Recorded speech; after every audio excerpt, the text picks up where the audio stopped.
বিসমিল্লাহির রহমানির রহিম। সম্মানিত আশিকে রাসূলেরা, আপনারা আমার সালাম গ্রহণ করুন।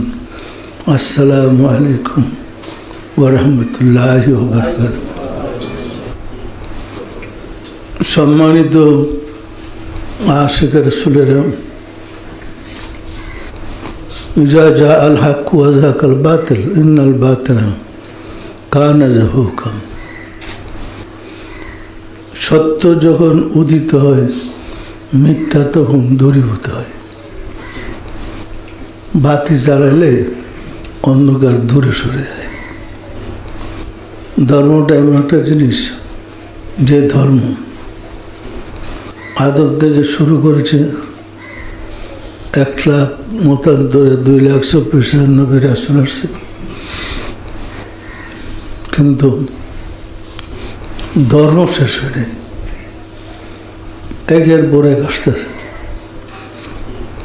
আমরা তো জানতাম না অন্যান্য নবীদের কথা কোরআনে কি বলছে। কোরআনের মধ্যে আমি লিখেও দিছি, কোরআনের মধ্যে সকল নবীদের কথা আল্লাহ রাসূলকে জানাইছেন। এই জানার কারণে সকল নবীদের সম্বন্ধে রাসূল আল্লাহর কাছ থেকে সব সংবাদ পেয়েছেন। কোন নবীর সাথে কি কথা বলছেন, কোন নবীকে কি দিয়েছেন, কি কি মুজিজা দিয়েছেন, কোন নবীর চরিত্র জীবনটা কেমন ছিল, বিশদভাবে লিখছে। আমরাও কোরআনের আলোকে আম্বে কেরামদের জীবনী একটা কিতাব লিখছি। এখনো ছাপা হয়নি, লেখা সমাপ্ত হয়েছে। কারণ মুসলমানরা মনে করে রাসূল আসার পরে সব নবী বাতিল, মনে করে না আল্লাহ যাকে নবী বানাইলেন তাকে কেন বাতিল করবে? বাতিল করতে হলে ওই রকম যোগ্য আর একটা ব্যক্তি লাগবে। তো আল্লাহর সে যোগ্য জগতে আসে গেছে। এই ভুলটা, এটা কিন্তু ভুল শুধরানোর জন্য আমি ওই কিতাবটা লিখছি। এখন তো আর বাতিল বলতে পারবে না। যেভাবে আল্লাহকে নিরাকার বানায় ফেলেছিল, এইভাবে নবীদের রাসূল আসার পরে সব নবীদের ধর্ম বাতিল। একসাপা কাফেরই বলে। এটা কিন্তু আমাদের অজ্ঞতা আর মূর্খতা। ইব্রাহিম আলাইহিস সালাম সম্বন্ধে আল্লাহ কোরআনে বলছেন, মিল্লাতা আবিকুম ইব্রাহিম হুয়া সাম্মাকুমুল মুসলিমিন। হযরত ইব্রাহিম আলাইহিস সালামকে আল্লাহ মুসলিম জাতির আদি পিতা ঘোষণা করছেন। তাহলে উনি কি মুসলমান ছিলেন? শুধু মুসলমান না, মুসলিম জাতির আদি পিতা। ওয়া সাম্মাকুমুল মুসলিমিন, উনার অনুসারীদেরকে আল্লাহ মুসলমান খেতাব দিয়েছে। এর আগে মুসলমানটা ছিল না। তো ইব্রাহিমকে যদি ধর্ম থেকে বাদ দেন, তাহলে তো মুসলমানই বাদ। দেখেন মুসলমানদের কুরবানিতে ইব্রাহিম আলাইহিস সালামের সুন্নত পালন করতেছে সবাই। হজ করার জন্য ইব্রাহিম আলাইহিস সালামের অনুকরণ করতে চায়। ধর্মের ভিতরে অনেকগুলো কাজ আছে যা ইব্রাহিম আলাইহিস সালামের অনুকরণ হয়। আমাদের কাছে ছেলেদের মুসলমানি করে, এটাও ইব্রাহিম আলাইহিস সালামের কাছ থেকে। মুসলিম নারীরা যে অলঙ্কার পরে, এটাও ইব্রাহিম আলাইহিস সালামের কাছ থেকে আসছে। মোটামুটি আমাদের ধর্মের অধিকাংশটাই ইব্রাহিম আলাইহিস সালাম থেকে। রাসূল সাল্লাল্লাহু আলাইহি ওয়াসাল্লাম আরও কিছু নতুন সংযোগ করছেন। পরিষ্কার আমাদের এই ধারণা থাকা কি উচিত হবে যে সব নবী বাতিল? আমরা যখন কায়দা পড়ছি মক্তবে, আমানতু বিল্লাহি ওয়া মালাইকাতিহি ওয়া কুতুবিহি ওয়া রুসুলিহি, পড়ছি না বলি নাই? আমি ঈমান আনলাম, আরবিতে পড়ছি তো, বাংলা পড়তে বুঝি না, কিন্তু পড়ছি তো আরবিতে। আমি ঈমান আনলাম আল্লাহর উপরে, আল্লাহর রাসূলের উপরে, ও মালাইকাতিহি, আল্লাহর ফেরেশতাদের উপরে, ও কুতুবিহি, আসমানি যত কিতাব জগতে নাযিল হয়েছে সব কিতাবের উপরে, ও রসুলিহি, এবং সকল রাসূলদের উপরে।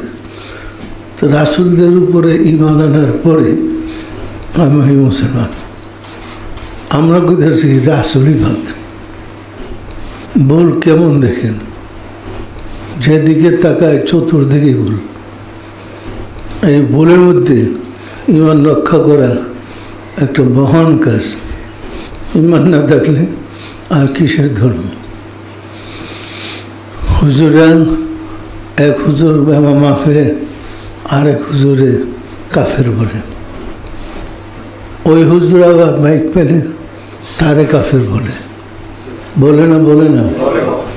এই কাফের যদি আপনারা বিচারে নেন তাহলে বাংলাদেশে তথা মুসলিম দেশে কাফের ছাড়া নাই, সবাই কাফের, মুসলমানরা নাই। এই ফতোয়াবাজি করে লাভ আছে? সম্মানিত আশিকে রাসূলেরা, সুতরাং ফিতনা ছিল অতীতেও, রাসূলের যুগেও, বর্তমান যুগেও, শেষ জমানায় থাকবে। তবে ফিতনা আইসা আমাদেরকে ঈমানের পরীক্ষা করে। স্কুলে পড়লে বৎসরে 2-3টা পরীক্ষা হয়।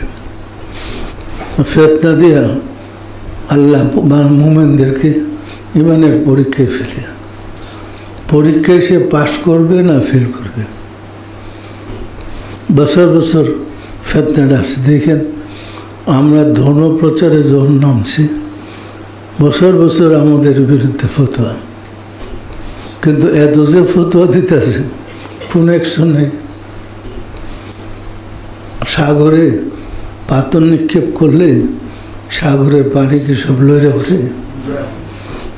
সুতরাং পাথর যখন তলে যাবে, ফতোয়া বাজারে এইভাবে তলে যাবে।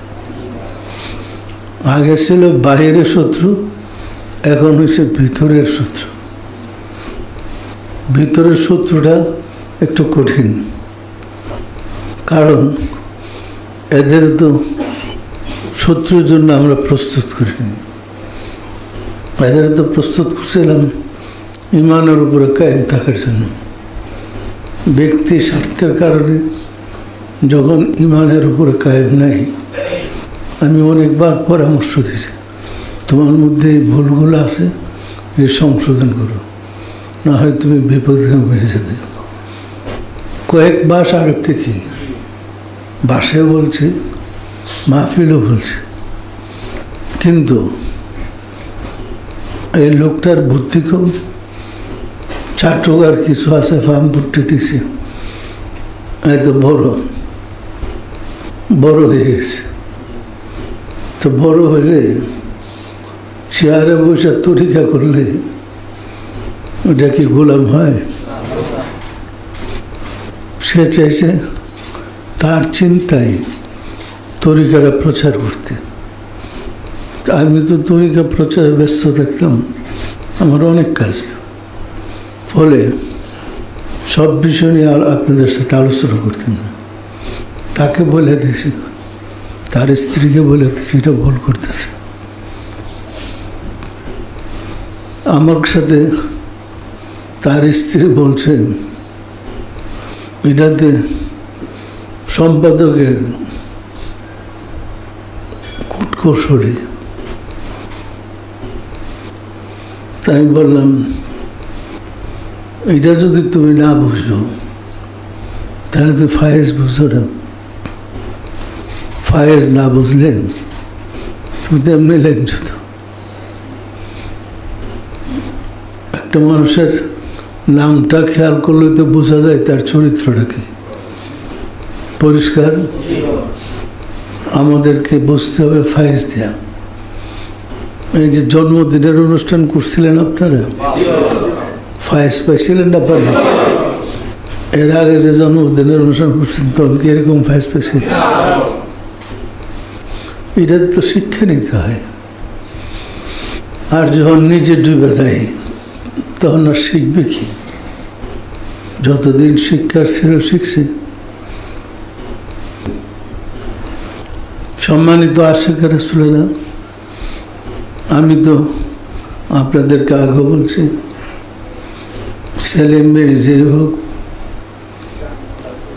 আমি না হোক পথে আগাইতে পারি না। তরিকা দিছি আমি, তরিকাটা আমার। আর এদের মতো বানিয়ে লেখলে আমার পক্ষে সম্ভব না। পত্রিকা পড়ে দেখা, কিতাব পড়ে দেখা, আমি যেটা বলি সেটাই লেখে। লিখতে গেলে সুবিধা মতো লেখে। পরিষ্কার? এতে কি আপনাদের অসুবিধা হয়েছে? আপনারা যার মুরিদ, আপনাদের মুর্শিদ যে, সে যা বলে আপনারা তা করবেন। তাতে ছেলে হোক মেয়ে হোক, ইমানদারের জন্য মুর্শিদের নির্দেশ মানাই ফরজ। পরিষ্কার? তো যেহেতু লতিফা দেখার ব্যাপারটা, আমি তো পুরুষদেরকে কলব দেখাই। আর মেয়েদের মধ্যে আমার এই মেয়েটি বড়, সে মেয়েদেরকে কলব দেখায়। আবার অনেক পুরুষ জাকের আছে যাদেরকে আমি বলে দিয়েছি, আপনার স্ত্রীরে আপনি কলব দেখাই দিয়ে। এখন স্ত্রীর জন্য স্বামী কি পীর হয়ে গেল? কলব দেখাইবার অনুমতি দিলে কি পীর হয়ে যায়? সম্মানিত আশিকের রাসূলেরা, জোর করে পীর হইতে ছেলে যা হয় সেটা তার ঘাড়ে চাপছে। কয়েকবার আমি বুঝাইছি, বাসায় অনেকবার বুঝাইছি। যখন বুঝে আসে না, ওই তখন দিন 3-4 সপ্তাহ আগে আমি তখন আপনাদের শুক্রবারে বাসন্দা করেছি। আর বিপদগামী বলছি না, বলি নাই। সারা দুনিয়ার মানুষ দলিল দেখছে ইমানদার, হবে কোনো লাভ? বিপদগামী। সে এখন বড় হয়ে গেছে, তো এখন বুঝে যে আমাদেরও কিছু করতে আছে, ও যে করতেছে। তবে আপনারা এগুলো নিয়ে গবেষণা করেন না, আপনাদের তরিকা নষ্ট হবে। আপনার তরিকার কাজ করেন, ওজিফা আমল করেন।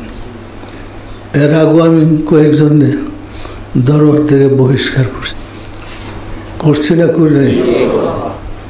আছে এদের অস্তিত্ব। এখন স্বার্থের কারণে এরা এগিয়ে আসছে, স্বার্থের কারণে বিপদকে ভেঙেছে। পরিষ্কার? এদের কথা আলোচনা করে দেখেন, ফায়েজ পান কিনা। বিপদকে বলে ফায়েজ পাবেন কি? সম্মানিত আশিকের রাসূলেরা, তাসাউফ একটা সূক্ষ্ম পথ, আল্লাহকে জানার পথ, রাসূলকে চিনার পথ। যদি আপনি আল্লাহ রাসূলকে চিনতে পারেন তাহলে তো আপনার মুক্তির ব্যবস্থা হয়ে গেল। হইল না? হইল না? যতদিন এরপর সাধনা করবেন তত বেশি আল্লাহর দেওয়া নিয়ামত লাভ করতে পারবেন। পরিষ্কার? সম্মানিত আশেকের ছেলেরা মহব্বতের সাথে তরিকার কাজ নিজেরা করেন, পরিবার পরিচালনা করেন। আগে যেভাবে জাকের বানাইবার জন্য লোকদেরকে সবক দিতেন, পরামর্শ দিয়ে নিয়ে আসতেন, এভাবে লোকজন নিয়ে আসবেন। আমরা একাধারে তরিকার কাজ করে যাই। এই বন্ডদের বিপক্ষে কথা বলে সময় নষ্ট না করে আমরা আমাদের কাজ করি। আমি এদের জিজ্ঞাসা করছিলাম, তোমার কুতুবুল আকতাব কে বানিয়েছে? তো বলছে আপনি। যে বানায় সে কোনো সমাধানও দিতে পারে না, পারে না। আমার স্ত্রীকে কুতুবুল আকতাব বানিয়েছে আমি নিজেই। চন্দ্রপুরের স্ত্রী কিন্তু কুতুবুল আকতাব এ শব্দটাই নেই। আমার স্ত্রীকে চন্দ্রপুরের আরো মেয়েরা তো ছিল, তারপরও আমি তাকে সবক বাড়িয়ে দেয়া কুতুবুল আকতাব বানিয়েছি। এরপরে সে তো বেশি মানত আমাকে, সীমাহীন। ভালোই চলছে। ঘটনা হয়েছে, আমি যখন ঢাকা আসছি, মহিলারা তো আসে সবক নিতে। মহিলাদের তো আমি সবক দিতে পারি না, আমাদের বিধানই নেই। কিন্তু নারী পুরুষ সবার জন্য তো আল্লাহকে পাওয়া ফরজ। তখন আমি তারে বলছিলাম, তুমি কলমটা মেয়েদের দেখাই দিও। সে মহান রাগ হয়ে গেছে, না আমি পারবো না। এই পিরালির কাজ আপনি করেন, আমি পিরালিতে নাই। কি বললো ঝগড়া করবো? আমি আচ্ছা ঠিক আছে। পরের দিন সে আবার যখন আমার কাছে আসছে, বলছি, তখন হাসে আর বলে, আপনি বাবার কাছে বিচার দিয়েছেন না? আমার কে বলল?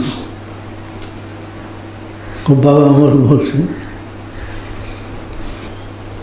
আমি গেলাম, তোমার তরিকার কি হল? তো তরিকা দিতেই হবে। বুঝছেন ব্যাপারটা? এরকম পক্ষে বিপক্ষে জাকের বেজাকের মতানৈক্য হয়। যেটা জাকের মতানৈক্যটা মুর্শিদের পক্ষে যায়, এটাই সহি। যে মতানৈক্য মুর্শিদের বিপক্ষে যায়, এটা ভুল। পরিষ্কার? আপনারা যারা স্বপ্ন দেখেন, কাশফে দেখেন, ফায়েজে বুঝেন, দেখেন এক একজনের এক এক রকম মত হয়।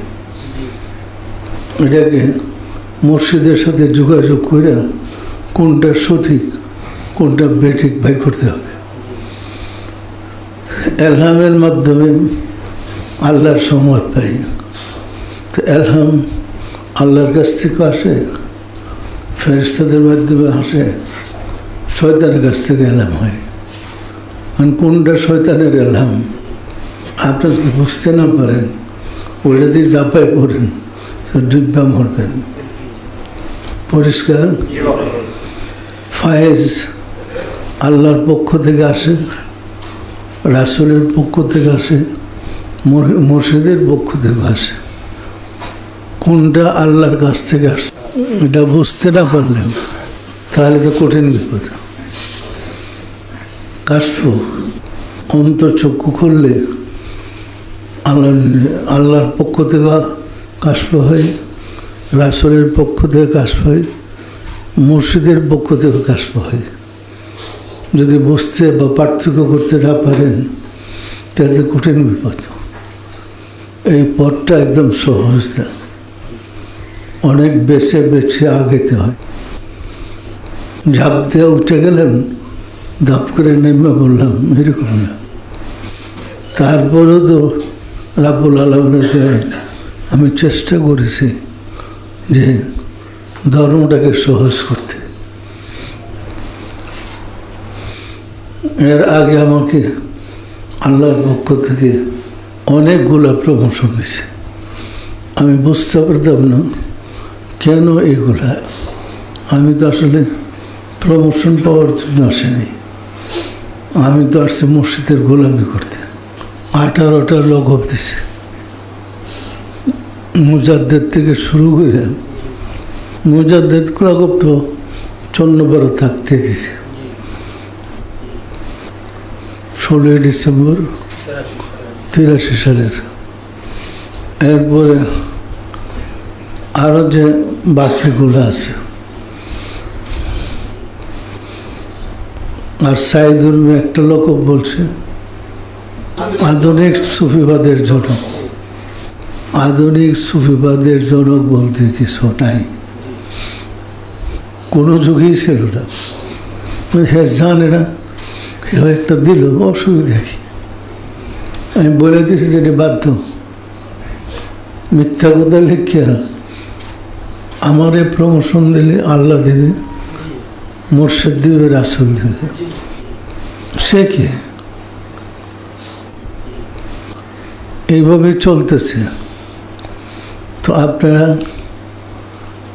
ফায়েজ খেয়াল করে তরিকাতে আগান।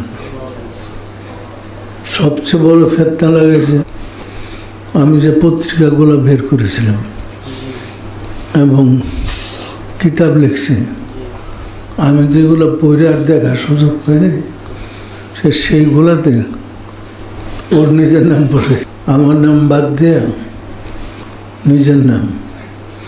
আর যেখানে আমাদের চলাচল কম, ওইখানে এ বলছে হ্যাঁ আমার মুজাদ্দেদ বানিয়েছে। পরিষ্কার? সম্মানিত আশিক রাসূলেরা, সবসময় তরিকতপন্থীদের খেয়াল করে চলতে হবে, মোরাকাবার মাধ্যমে যোগাযোগ রক্ষা করে চলতে হবে। না হয় আপনার একটা ভুলের জন্য বিরাট ক্ষতিগ্রস্ত হয়ে যাবেন। পরিষ্কার? আমাদের তরিকায় বলে একটা মিথ্যা কথা বললে 40 দিন আল্লাহ দোয়া কবুল করে না। তো যে কথায় কথায় মিথ্যা বলে সে কি সত্যবাদী? তরিকার আমার অর্থ হয়েছে সত্য মিথ্যার মধ্যে আমরা সৃষ্টি। সাধনা করে আস্তে আস্তে মিথ্যা বা ভুল যেটা আমার মধ্যে আছে এটা দূর করে দেব। দূর করলেই আমি সঠিক পথে আসবো এবং সঠিক কাজ করব। আর দূর না হইলে যত ডিগ্রি লাগে সবগুলোই চলে। পরিষ্কার? সম্মানিত আশিক রাসূলেরা, প্রশ্ন দেখা দিয়েছে মহিলা জাকিরদের। মহিলা জাকার কোন দিকে যাবে? তো আমাদের তরিকা গ্রহণ করার সাথে আরও অনেক কিছু যোগাযোগ আছে।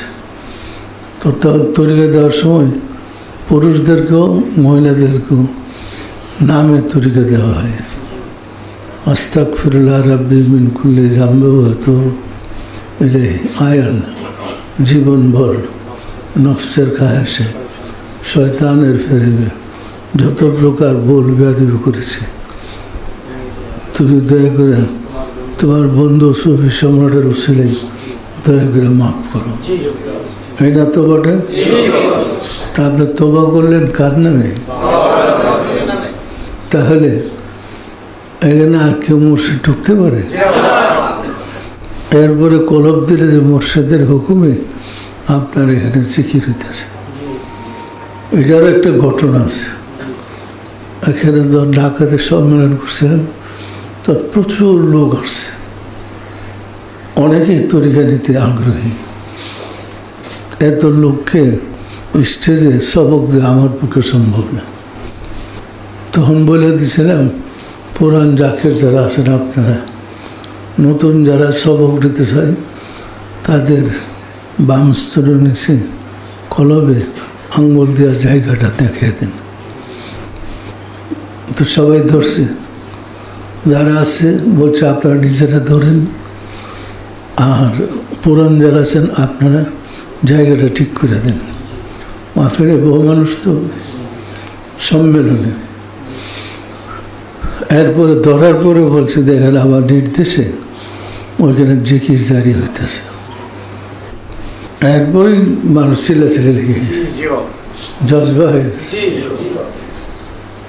সম্মানিত আশিক রাসূলেরা, এইভাবে তো আমি তরিকা চালাইতেছি। বিদেশে থেকে আমাদের জাকেরের মাধ্যমে দাওয়াত পাইয়া অনুরোধ করে সবক নিতে, তখন আমি টেলিফোনে ওই বেড়ারে বলে দিই তোবা পরে যে তার কলপটা দেখাই দিন। তখন ওইখানে যে জাকের, সে কলপটা ঠিক করে দেয়, জাকের হয়ে যায়। হয় না? হয় না? কারণ আমাদের সিস্টেমটা হলো কলপ দেখায়া ভিতরে আল্লাহ জিকির জারি করে দেয়। যদি ভিতরে আল্লাহর জিকির না চলে তো সে বিপদগামী। পরিষ্কার? সম্মানিত আশিক রাসূলেরা, আপনাদের স্ত্রীরা, মেয়েরা, মারা যারা তরিকা নিছে এদের আপনারা সাবধান করে দিন, তোমরা যার মুরিদ তার মতে চলো, এর ব্যতিক্রম চললে তোমাদের কোনো লাভ হবে না। পরিষ্কার? আমি তরিকাটাকে নিষ্কণ্টক করতে চাই।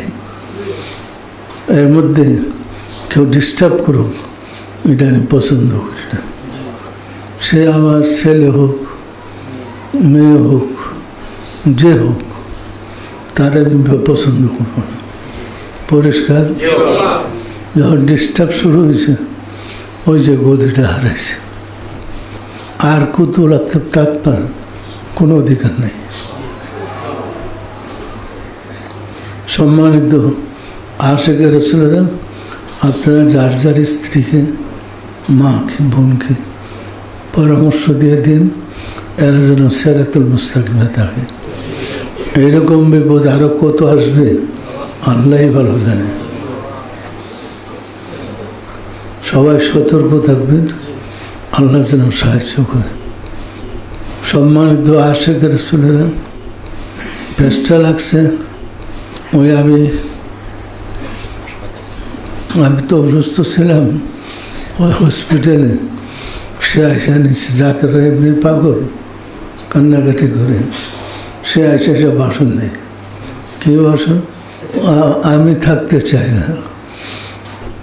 যোগাযোগ হয়েছে উপরের সাথে, উপর মানে বোঝাইছে আমার কথাই, তাই আমি আর থাকতে চাই না। আমি কি অসুখের পরে 17 সালে আমি কি আসি না গেছি? তাহলে সে যে বলল আমি থাকতে চাই না, কথাটা সত্য ছিল না মিথ্যা?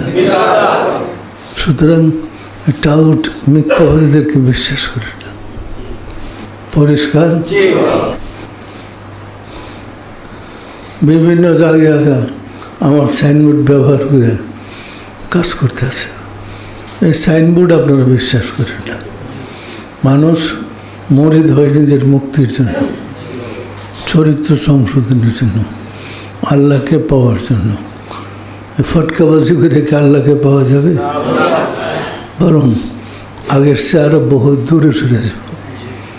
পরিষ্কার? আগে তো একজন ছিল, এখন 3 জন হয়েছে। সবটি ধরে যাবে।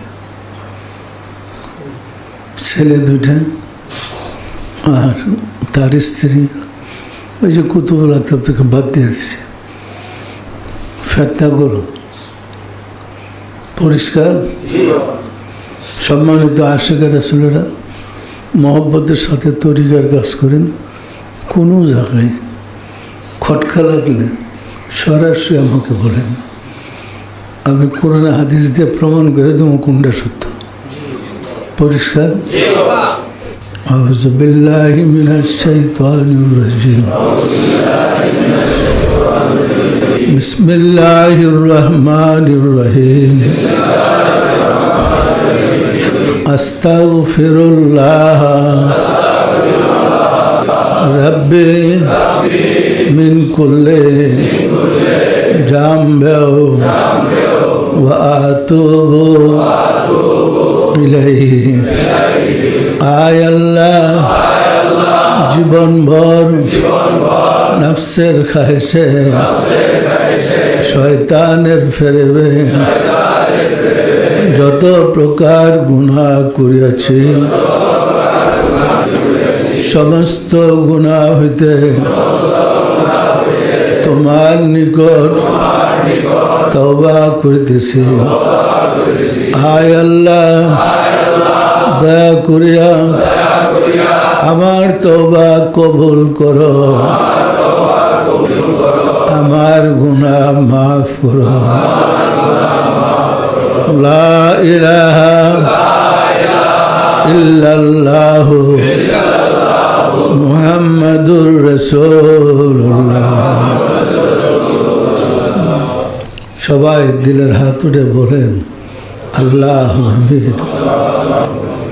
ওগো দয়াল মৌলা দয়াল খুদা, অদম কঙ্গাল ভিক্ষুকেরা বাবে রহমতে পবিত্র জুমার দিনে জুমার নামাজ পড়লাম, সালাতুল শুকুর নামাজ আদায় করলাম। এর মধ্যে যে ভুল বেয়াদবি করেছি বা হয়েছে তোমার শাহী দরবারে তওবা করে জোরহাত করে মাফ চাই, দয়া করে মাফ করে দাও, আমাদের ইবাদত কবুল করে নাও, এর ফজিলত পৌঁছে দাও তাজদারে মদিনা সরকারে দু আলম হযরত মুহাম্মদ মুস্তাফা আহমদ মুস্তাফা সাল্লাল্লাহু আলাইহি ওয়াসাল্লামের হুজুরে সওয়াব নজর পৌঁছাও। খাতুনে জান্নাত মা ফাতেমা রাদিয়াল্লাহু তাআলা আনহা, সাইয়েদনা হযরত ইমাম হাসান, সাইয়েদনা হযরত ইমাম হুসাইন রাদিয়াল্লাহু তাআলা আনহুমা, আরও যারা শহীদ হয়েছেন সবার আরওয়াহ পাকের হুজুরে দয়া করে সওয়াব নজর পৌঁছাও, সওয়াব নজর পৌঁছাও। আমার মুর্শিদ পীরে পীর দস্তগীর সুলতানুল মাশায়েখ সুলতানিয়া মুজাদ্দাতুল ইমাম সৈয়দ আবুল ফজল সুলতান আহমদ রহমতুল্লাহ আলাইহি সওয়াব নজর পৌঁছাও। হযরত খাজা বাহাউদ্দিন নকশবন্দ মুজাদ্দিদ আল-ফিসানি রহমতুল্লাহ, খাজা মাইনুদ্দিন চিশতি রহমতুল্লাহ, বড় পীর হযরত আব্দুল কাদের জিলানী রহমতুল্লাহ, তাদের তরিকার সিলসিলায় যত পীর ওলি গাউস কুতুব তামাম পৃথিবীর মুমিন মুমিনাত যে যেখানে ইন্তেকাল করেছেন তাদের আরওয়াহ পাকের হুজুরে সওয়াব নজর। আমরা যারা তোমার শাহী দরবার হাত উঠালাম, আমাদের আপন আপন গর্ভধারিণী মা জননী, জন্মদাতা পিতা, মহব্বতের স্ত্রী, শ্রদ্ধেয় শ্বশুর শাশুড়ি, দাদা দাদি, নানা নানি, খালো খালা, ছেলে মেয়ে খেয়ে সাকরাবা, তাদের আরওয়াহ পাকের হুজুরে সওয়াব নজর।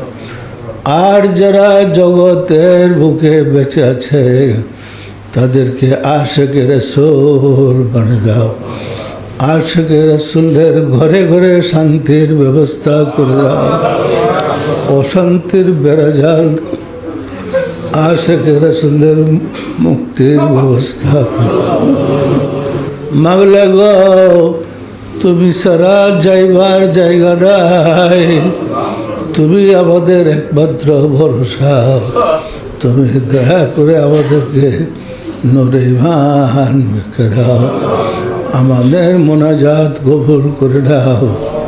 আমিন। লা ইলাহা ইল্লাল্লাহু মুহাম্মাদুর রাসূলুল্লাহ।